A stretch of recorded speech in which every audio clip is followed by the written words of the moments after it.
Okay, so what I've got going first is I have a pound of hamburger meat, and I'm going to put in my pot here. And I'm not quite sure how much this recipe is going to make, but probably quite a bit. My brother-in-law shared this with me, and I hope I get it right. And he said to tell everybody he was my favorite brother-in-law. He is one of them. I have several. So I hope I do you justice today, Jim. I'm going to try my best. I'm also going to add some pork chops and a little bit of round steak to my meat. So I've got it chopped up over here. And what I'm going to do is just put my meat all together like so and get this started cooking. And I'm actually going to hit mine with a little bit of meat tenderizers so that my steak will be tender in with the rest of this. And then I'm going to stir this all together and let this start cooking nicely. I bet you can hear it going already. I think what you could probably do is just add any kind of meat that you want. Maybe a little sausage in here, something to give a little extra flavor, any kind of steak. I don't know if you've ever been to the grocery store and you've bought maybe some steak and it has 3 of them in there. Well, we can't use 3, not normally, it's just me and Dave. So I have that one off little piece of meat, and I thought, you know what, I'm going to do that. Okay, so I put some onion in here, and I'm going to start adding some of my sauces. And I know that my brother-in-law had said that if he just uses hamburger meat, he gets a mixer and just kind of whips his down to grind it real fine. But since I added the other meats in here, I'm not going to do that. So I've got my onion, and I've got maybe a cup and a half of chopped onion. And then I'm going to hit it with some garlic, like that. And then I'm going to get this all mixed in together and let it simmer and kind of simmer down and cook the onions really well. Okay, now what I'm going to use is this thick and zesty spaghetti sauce. And I don't think that I'm going to go by the directions on the back exactly. So what I'm going to do is put this packet in here in my meat.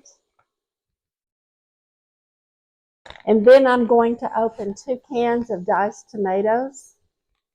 Now, he said he used the petite tomatoes. I don't really have those. I think these will work real well. I think they're just about almost the same. So I'm going to put 2 cans of that. We're going to stir this in. I hope everybody's having a great day today. It's beautiful here. Last week it snowed, and then today it's like 85. So you never know what you're going to get in Texas. You just never know. Okay, I'm going to stir this up real quick and then add some more yummy goodness. Okay, I'm going to add 1 can of tomato paste to this. Now the thick and zesty package does say to add tomato sauce. I'm going to add this, and I think it says a little bit more water than what I'm actually going to put. So I'm going to add 1.5 cups of water to this, and then we're going to let this all simmer. Oh my gosh, I wish you could smell the sauce. It smells unbelievably good.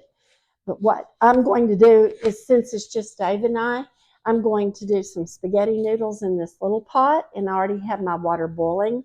And I'm just going to break these in 2, and then I'm going to turn my water off and put the lid on here and let my noodles cook until they're nice and tender. And then I'm going to be back to show you that yummy bread I told you about. You don't want to miss that. Okay, guys, this sauce is done. I checked it to make sure that the steak and the pork chops were tender. It's been going for about 45-50 minutes. And I want you to look at this. This is phenomenal. And I think my noodles are just about done. So what I'm going to do now is show you the bread that we have with this. I've made us a salad. And so y'all remember those yummy Hawaiian rolls? My grandson says, grab your rolls and let's start cooking. That's kind of what we're going to do now, because you can't have spaghetti without good garlic bread, right? Okay, so I have drained my noodles, and what I'm going to do is hit them with a little bit of olive oil right here and kind of work that in so they don't get all sticky. You see that? Gosh, I can't wait to have this.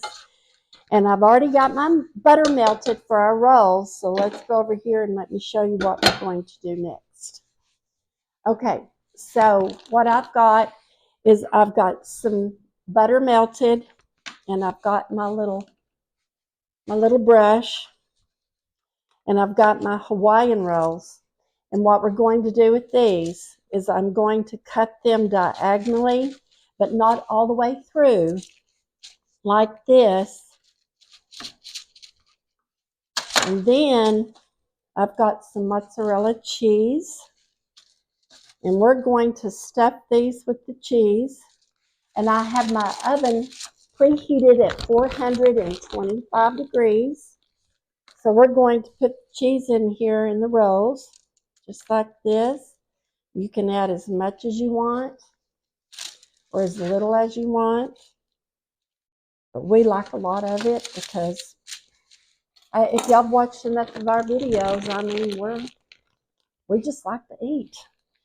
Put a teaspoon of minced garlic in this batter. And I just used a little bit, and I'm only making 4 rolls. So I've got my cheese stuffed into my rolls, just like this. And we're just going to put this over like this and make sure you get it all coated really well. And I hope you guys enjoy this. If you make this, let me know in the comments. And please subscribe and like my channel and share below. I am loving this. I hope you love it as much as I do. And so I've just about got this done, and we're going to pop these in the oven just enough to melt this cheese, probably maybe 5 to 6 minutes. And then I'll take a look at it and let you see all this yummy goodness we're making tonight. I can't wait for you to try it. Okay, guys, look at this yummy goodness. These cheese rolls are fabulous. Everything smells so good. I have my taster here. He's going to taste it for me and actually see if I did my brother-in-law proud. I hope I did, Jim. Let's see. Oh, man, that is great. Is it better than Jim's? It really is. Love you all. Don't forget to tell somebody you love them, and I'll see you next time. Jim, I love you, and thank you for the recipe. Bye.